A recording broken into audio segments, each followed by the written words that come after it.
नाज़रीन किराम, आप देख रहे हैं इस्लाही मीडिया यूट्यूब चैनल।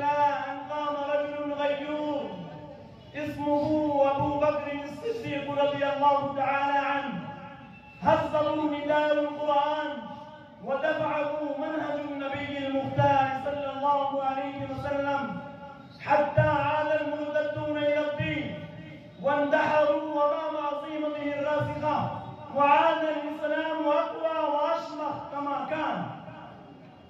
ثم وقفت أوروبا أمام الإسلام بجيوشها الصليبية وبأسلحتها الفتاكة، وتوالت حملاتها واشتد بلاؤها عظيما على المسلمين حتى استولوا على الشام، فغدت لهم دول وأمارات ولبست القدس في أيديهم أكثر من 90 سنة. ثم كتب الله للمسلمين النصر الحق والفوز المبين بيد صلاح الدين الأيوبي، فعادت الأمور إلى نصابها والمياه إلى مجاريها.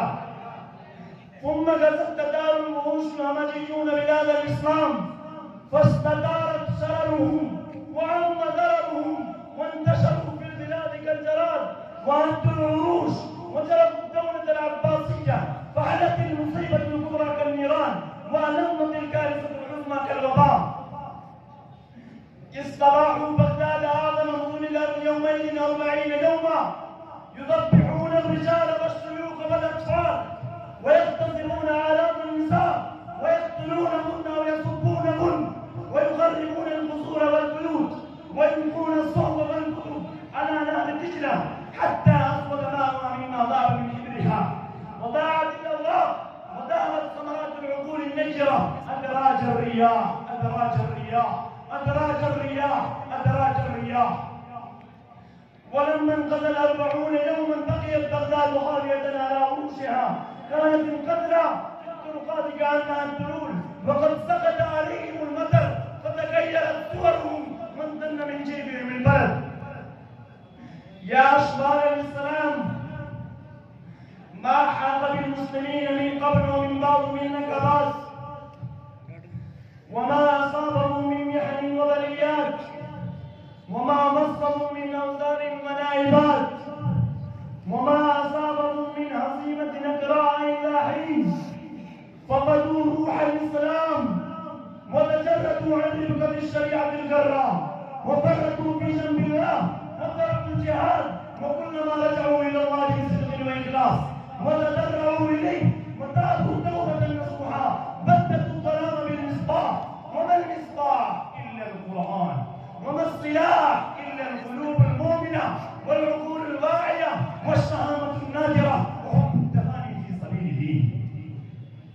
يا أشبال الإسلام، إن الرزق مقاطع الطريق، وإن الغاشم الظالم، وإن المجرم الإرهابي لن ينام بلا الجف ولو بيده سلاح فتاك.